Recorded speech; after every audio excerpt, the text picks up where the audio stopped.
Hello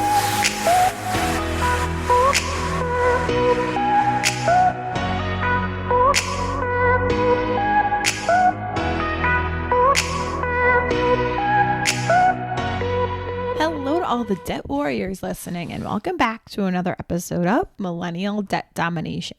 I'm your host, Katie Fata.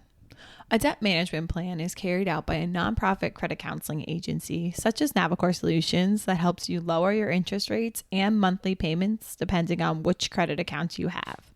Today, I'll be joined by Gabriel G., Navicore's 2023 Client of the Year.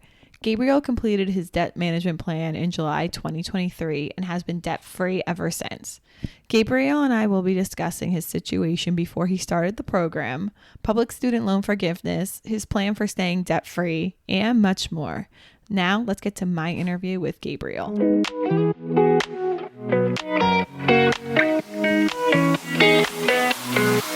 Hi, Gabriel. Thanks for being on the podcast today. Hi, Katie. Glad to be here. Thanks for inviting me. Yeah, I always love to talk to our clients, and you are our 2023 Client of the Year. So to get started, tell me about your situation before you started the debt management program and how you accumulated your debt. Well, back in 2017, I was eligible for a PSLF, a Public Service Loan Forgiveness Program. And I started this program in 2007. And the idea would be that if you serve the public for 10 years, which I do, and I still do at a public university, and I don't miss any payments, I will, after those 10 years, have all of my student debt forgiven. That was the deal.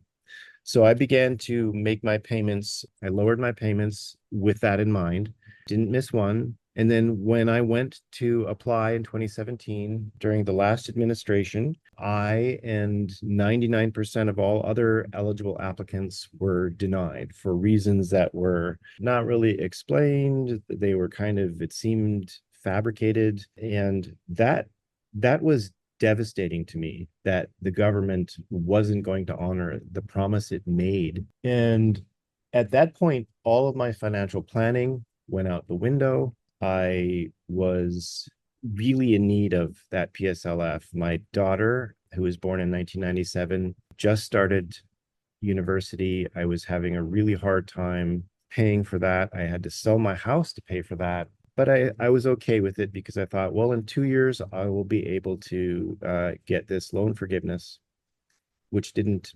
manifest. And as a consequence of that, my mental health really began to plummet. I became anxious, worried, and it affected my relationships, my ability to perform my job well. It was a kind of a global impact on my life. At that point, I really began to suffer. I really didn't know what to do until about a year later, when a friend or somebody recommended to me that I call Navicore, and I did. And that was a turning point for me, and very positive one. Yeah, so I kind of want to touch on the PSLF. So how did you hear about the PSLF? I heard about that actually from a former student who was going through it at the same time. And he told me about it way back when it had just started, way back in 2007 or 8, I think, if I'm recalling correctly. But that's how I learned about it. I learned about it from a former student. Did you have a backup plan for if you were denied for the PSLF plan? Like, what would have been your plan for all that education debt? Or were you kind of relying on that? I was relying on that. I thought, if the government is promising this program and if it's out there, why wouldn't they follow through with that? The debt load that I had allowed myself to incur as a result of the anticipated relief that I would get from this loan forgiveness was such that I couldn't bear it anymore. I literally was unable to bear it anymore. And I had to call credit card companies and tell them, look, I cannot pay you. And I think it was actually one of the credit card companies that I talked to who gave me Navicore's number, your number. So the effect of it was that I just needed to call creditors and say, look, I can't continue to pay you. So I need to figure out how to do whatever it is that I had no idea financially what happens in a situation like that.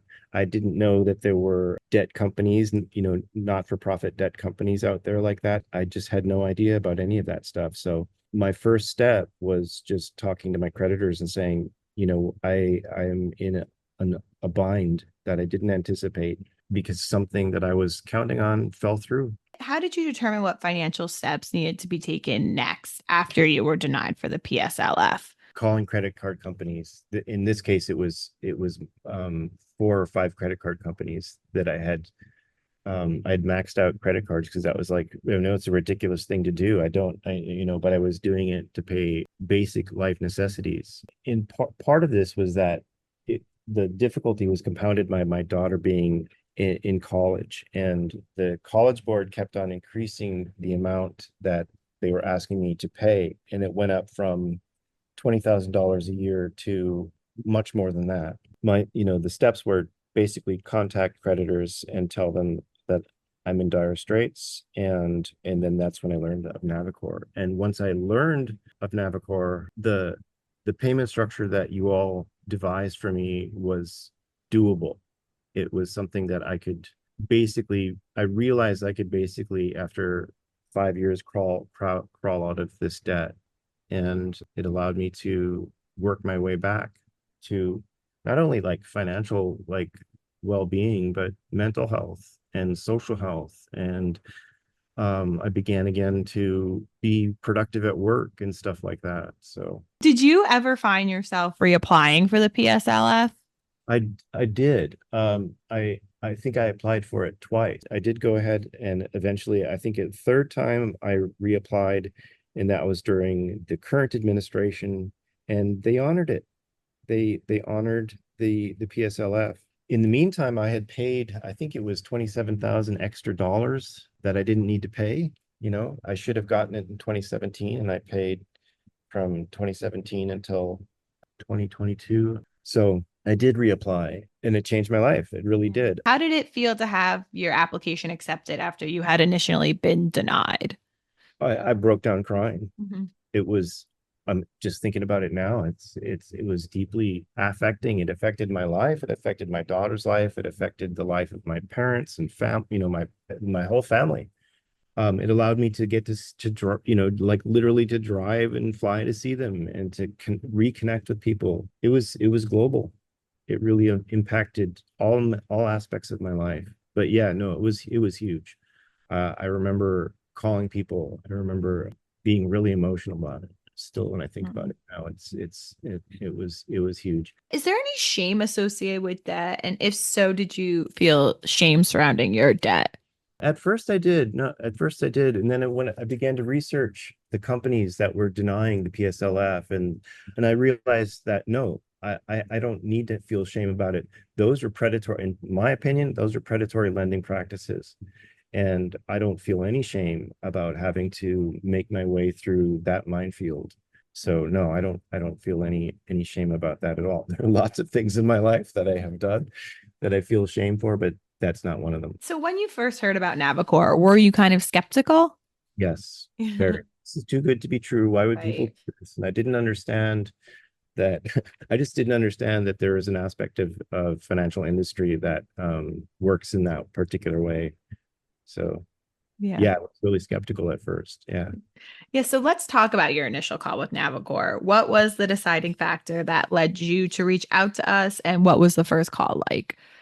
The deciding factor that led me to reach out to you was sheer desperation, and the fact that a creditor, I think it was, I can't remember which of the major banks it was that suggested you all, was important to me. Like that, okay, so this is a known quantity to creditors, and there have been people in my position before, and they're giving recommendation to this organization that I'd never heard of. And it was in the talking to your advisors, your financial advisors, this one person in particular who was extremely attentive, like would ask questions and listen to my answers and then counter question to try to find basically, the layout of my problem, to try to really understand the topography of the landscape, the financial landscape I found myself in, and they were amazing. So I remember speaking to to that advisor and coming up with a plan. But before even coming up with a plan, just having this person help me assess my financial situation.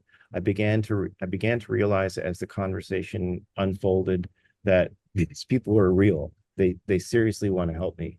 So that was in 2018. I think it was in July of 2018 or June of 2018 when I had that call with the initial person at Navicore. And I can't recall it very, very clearly, but I do remember being struck by how well trained this person was, how thorough they were, and non-judgmental and understanding they were.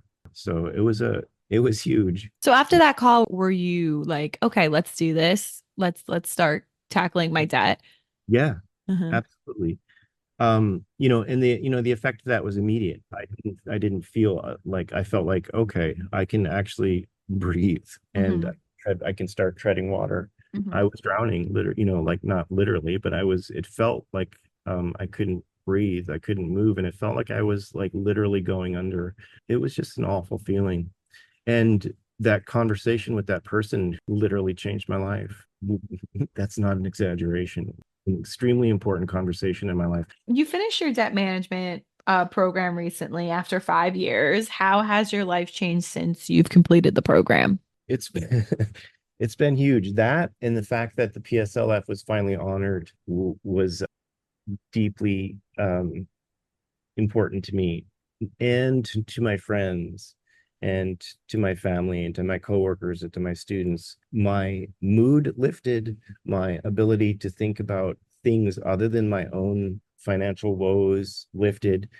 All of the kind of other sequela from that dissipated, like the mental health concerns I was tackling with medication. But then I was able to start exercising more, getting out more, doing things that I'd done before, going on trips, like bicycling trips with friends and things that I used to do before.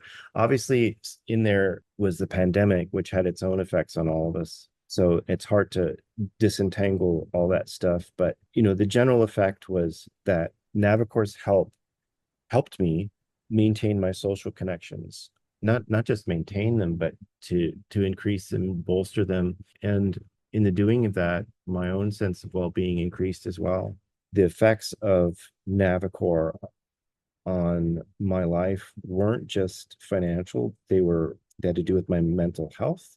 They had to do with my relational health. They had to do with my productivity at work. The sheer fact that I didn't have to worry in this major way about whether I would even be able to eat well, or I'd be able to fix the car, go to travel to see my daughter and family was huge. How do you plan on staying debt free now? Well, 5 years working with Navicore kind of makes it easy because I was used to working with Navicore. Helped me kind of get a global sense of something that I just didn't even want to think about or look at. But now it's really easy to live debt free. I don't even use credit cards now, which I know is probably shocking to hear for most Americans, but it's really nice. Yeah, being debt free is super nice. It did allow me to actually buy a car. So I was debt free for about 3 or 4 months. So I've been able to buy another car, and one that I don't need to worry about fixing. Yeah, I do have an auto payment now, which I'm really happy about. It feels good to have. Yeah. Weirdly, it feels good to have just kind of a normal debt load. So would you recommend Navicore, and what advice would you give someone who is maybe hesitant to enroll? Yes, I would definitely recommend Navicore. The advice I would have is really trust your advisor. Let them ask their questions. They're trying to help you. The advisors are there to help you. At least that was my experience. Every time I spoke with you all, you were great. Well, Gabriel, thank you for taking the time to talk to me today. I very much appreciate it. Thank you, Yeah, Katie. we wish you well on your debt-free future.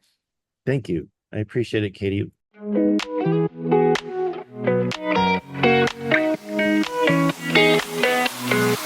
Here's Here's a recap of the Public Service Loan Forgiveness Program from Navicore's Randy Goslin for those listeners who want to learn more and are wondering if they qualify. I mean, it's still like a fairly new program. It just came about with the Obama administration. So it's not an old option when it comes to repayment of this debt.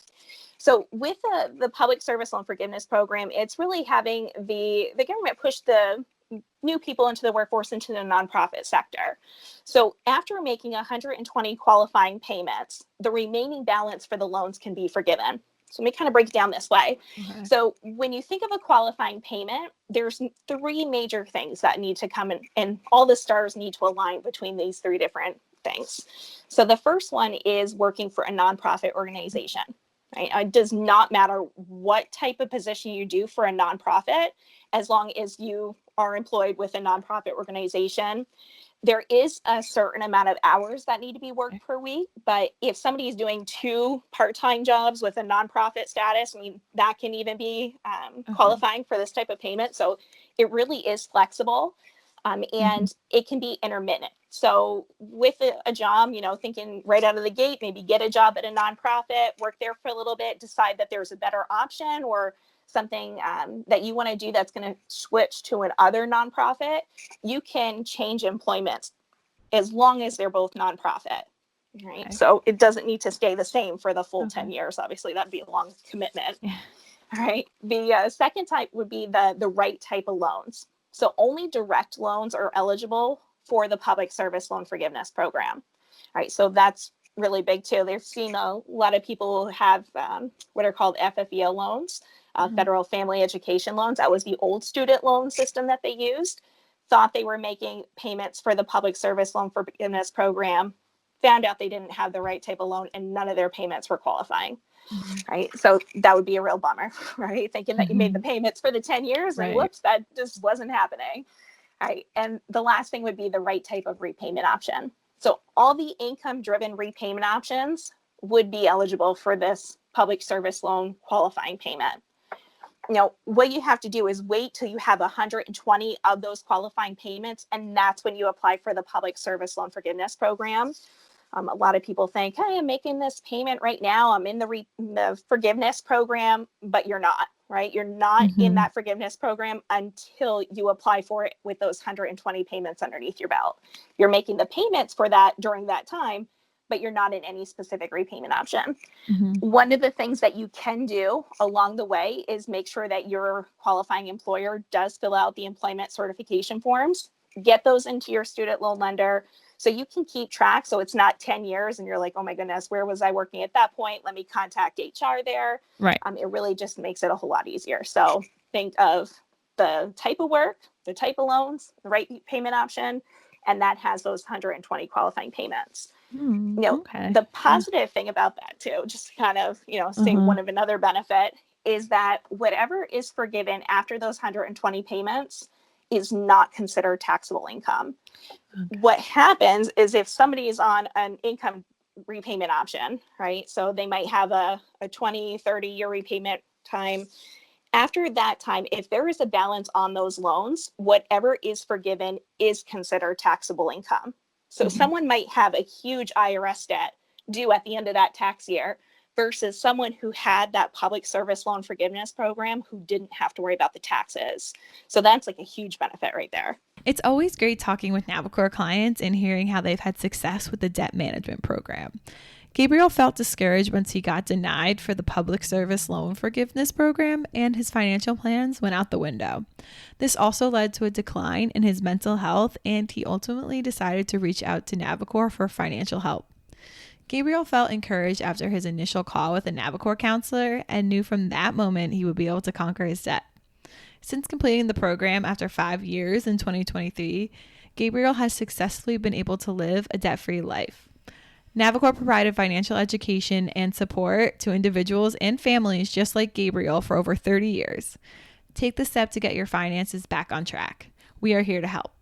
If you're interested in learning more about the Public Service Loan Forgiveness Program, I'll link my original interview with Randy in the description of this podcast so you can learn more there.